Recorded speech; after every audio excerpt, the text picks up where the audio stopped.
Vandaag zijn we te gast bij de toneelvereniging Kiekmer Uitgaten. Welkom bij mijn club.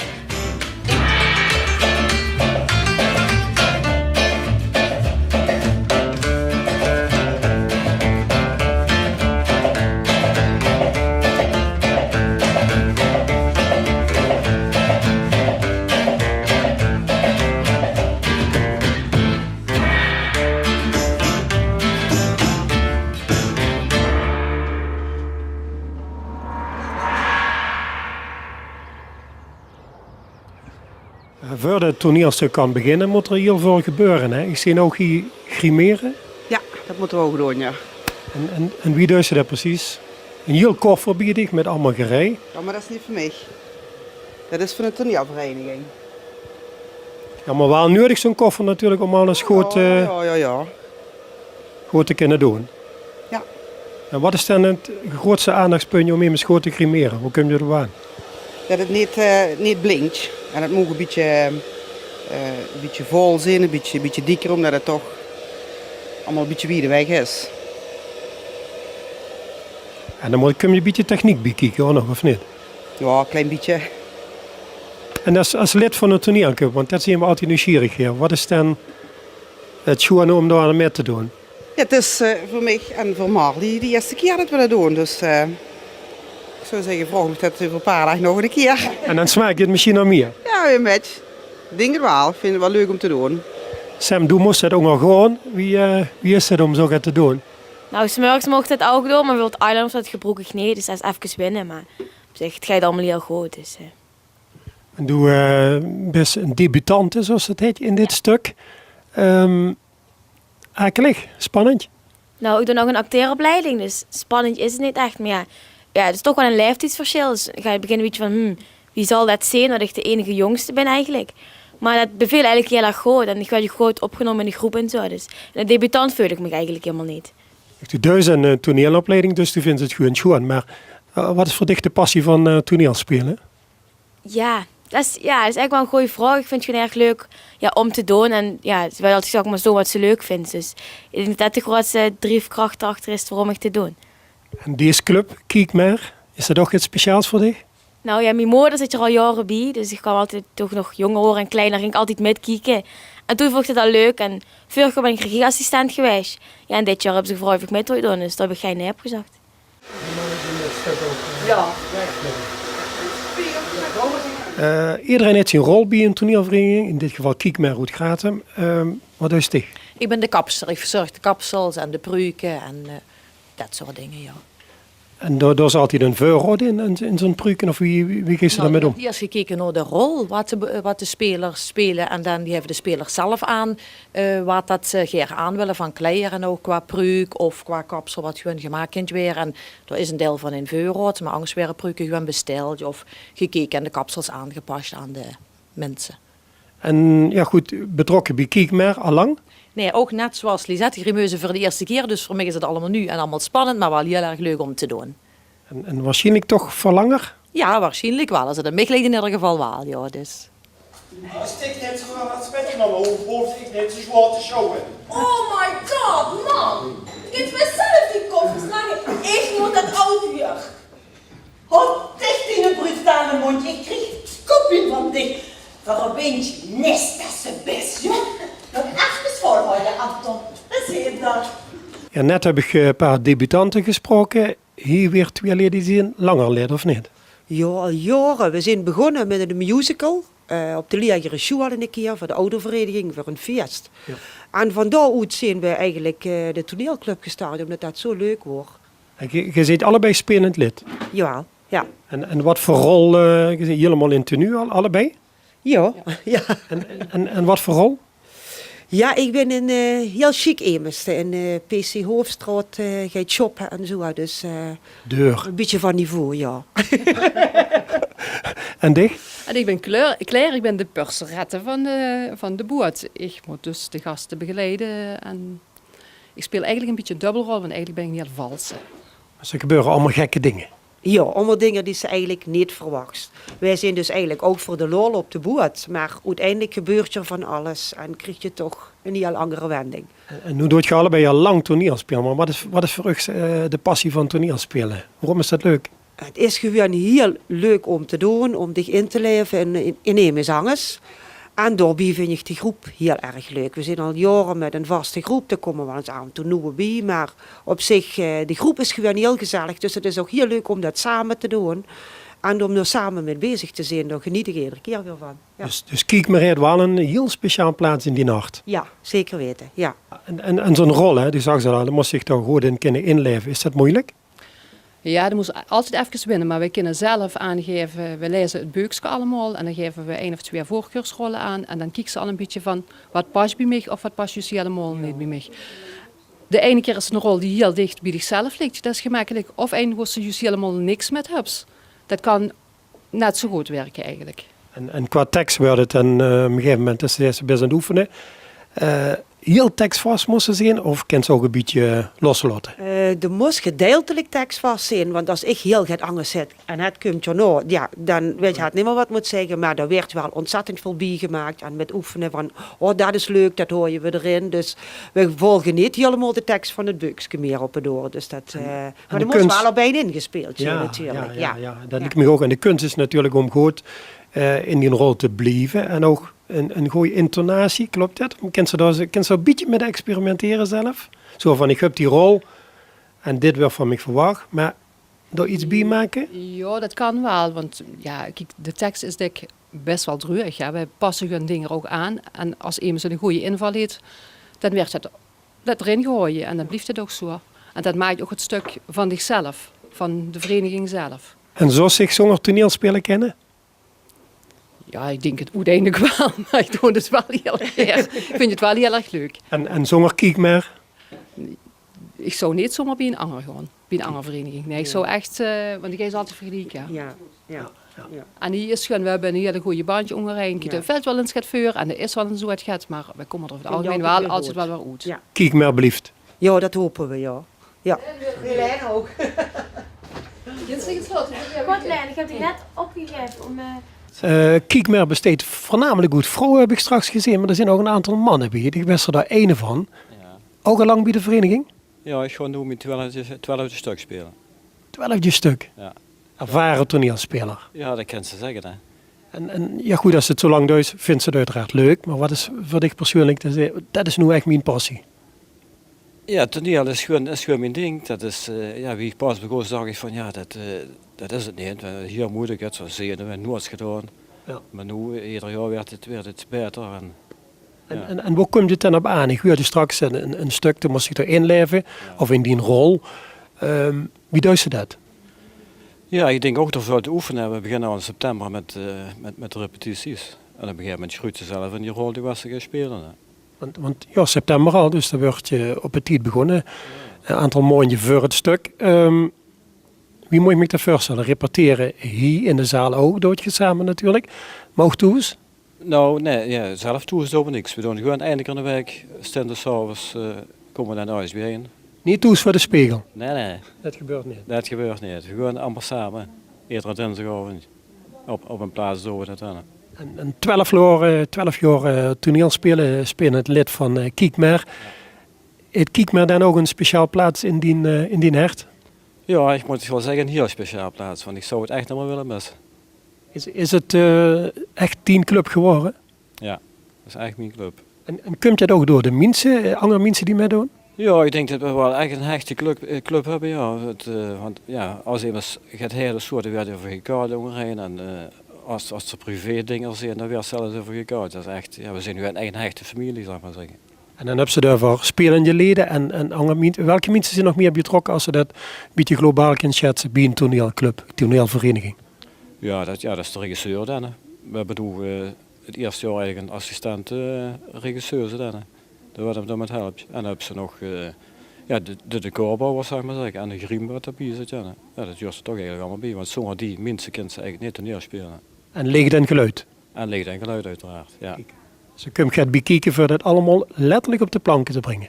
Ja, dat kun je echt heel veel bekijken, ja. Dames, wat een heerlijke blomengeur. En dat ik gewoon.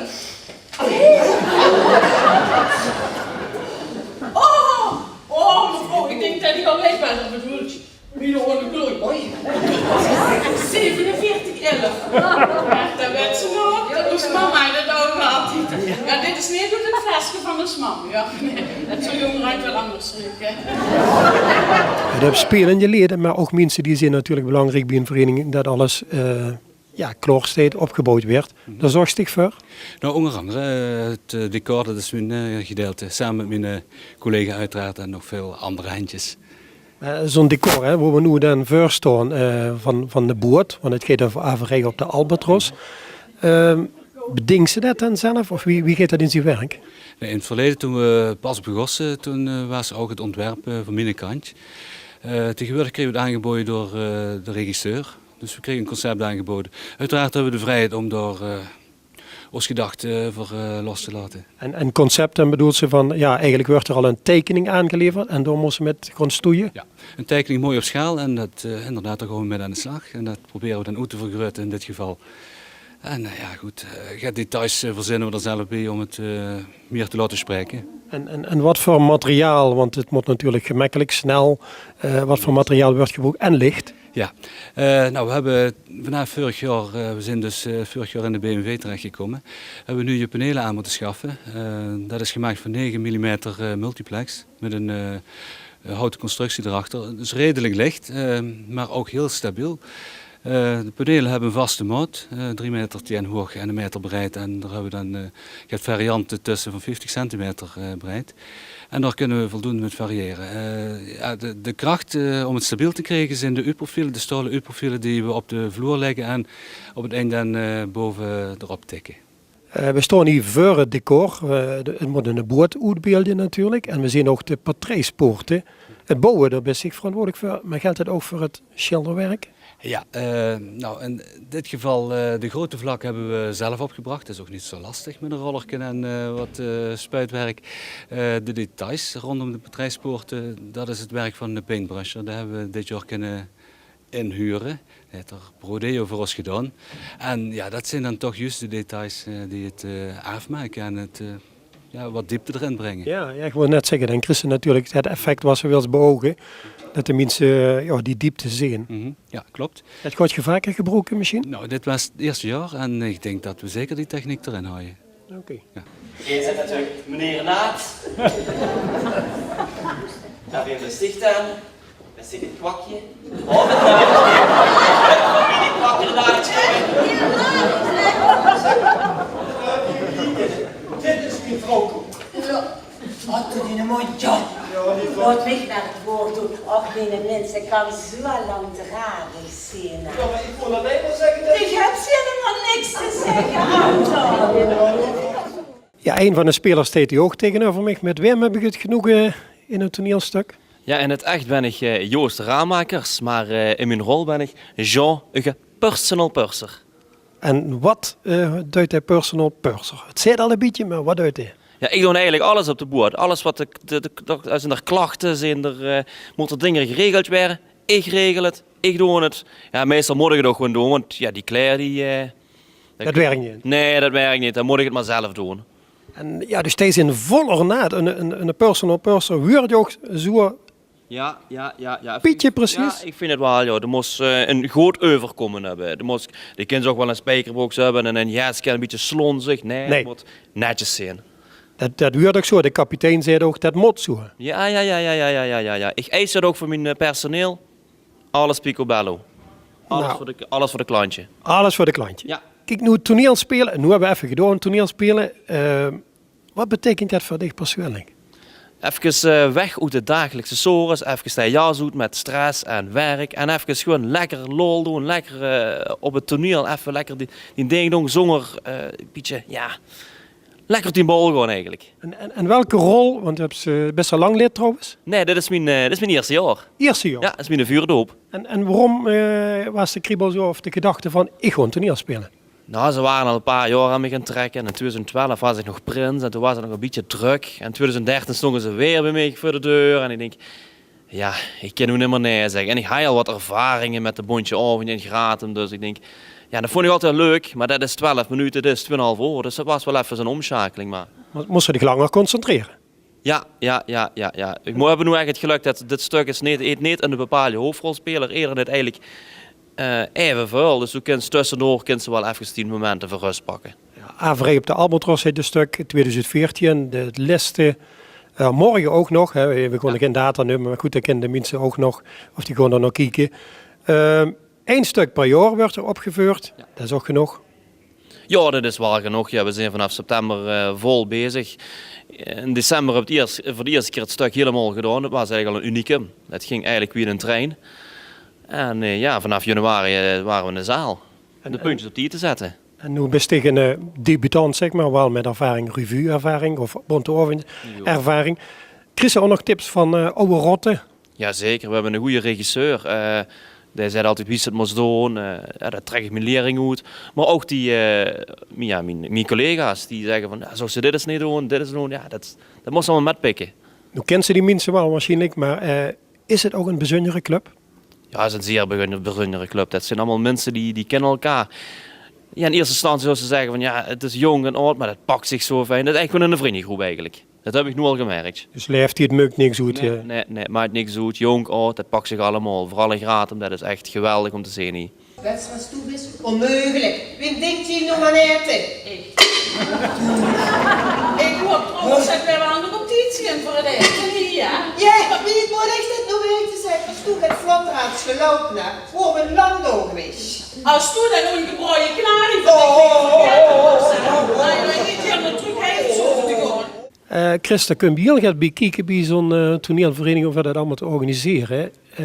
Besticht de drijvende kracht? Nou, drijvende kracht wil ik niet zeggen. Ik ben een van de spelers die er van begin af aan bij zijn. Daarna ben ik ook secretaresse van de club. En ja, goed, dan hebben ze extra taken, ja, dat is zeker. Ja. Een spelend lid al sinds het begin, zei ze. En dan hebben we het straks even gehoord, maar zeg het nog eens, hoe lang geleden? In 1999 zijn we begonnen met een musical van de basisschool met ooiers en leerkrachten. En daarop hebben mensen gezegd van ja, dit is zo leuk, dat blijven we doen. En we zijn sinds 2002 echt een vereniging. En heb je al vrij snel mensen gevonden, meer mensen gevonden die dat willen doen? Ja, zeker. Ja, animo was erg groot.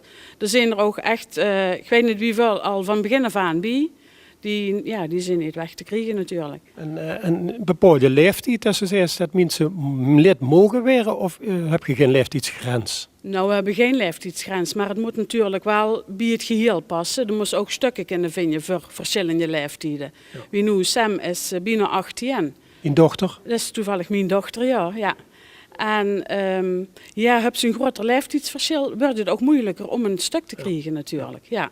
Want ja, natuurlijk gaat het om de verdeling van rollen. Hè. Sam is dan jong. Is er dan een heel specifieke rol voor hem bedacht of zit dat gewoon ook in het stuk? Nou, in dit stuk zit het toevallig in. Daar zoekt ze eigenlijk wel het stuk boet. Mocht dat niet lukken, nou goed, dan is er misschien een rol wie kan bedenken. Maar voor ons is dat nog niet van toepassing geweest. En ik begreep hoe het in Word en wie ze het vertelt, dat toneelspelen heel veel voor dich betekent. Ja, zeker.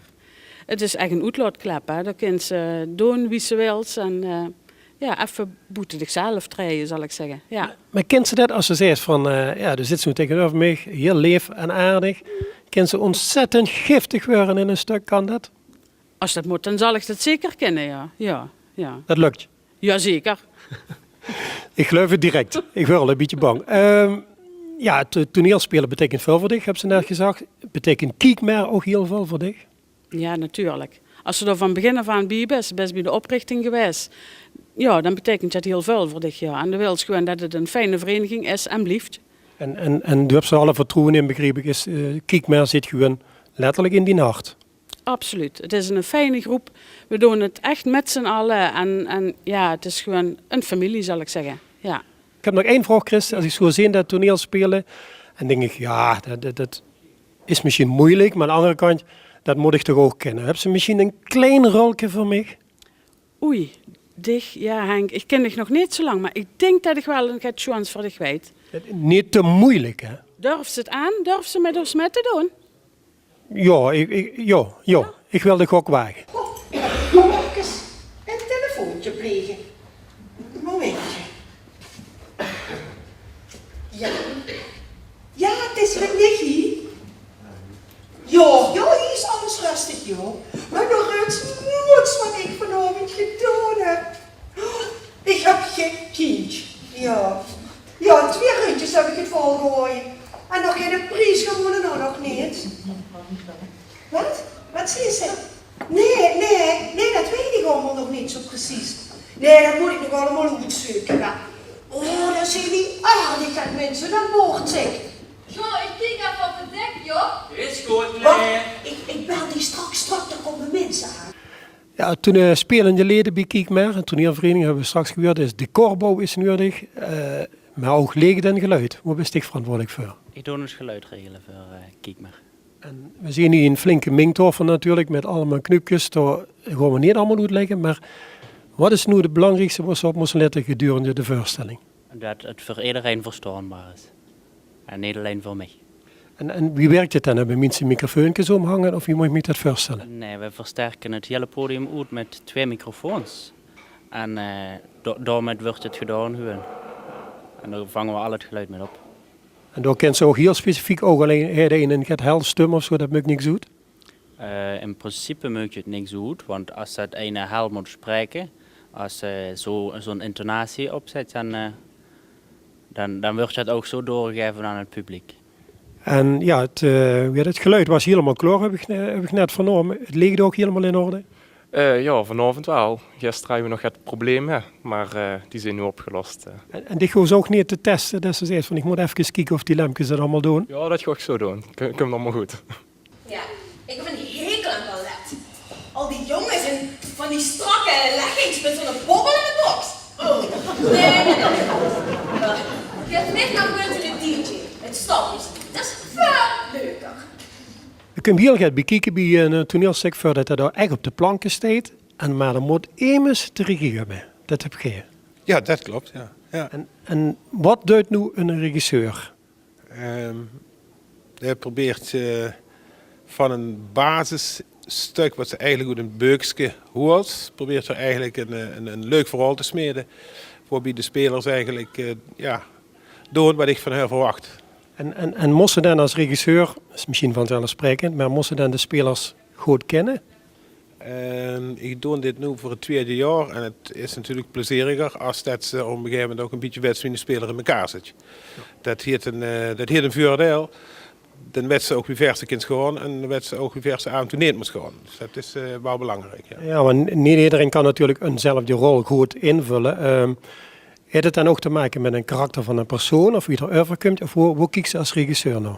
Ik probeer inderdaad de rollen te zoeken bij de persoon. Of de persoon te zoeken bij de rol. Waar ik van denk, dat zou wel het beste kunnen zijn.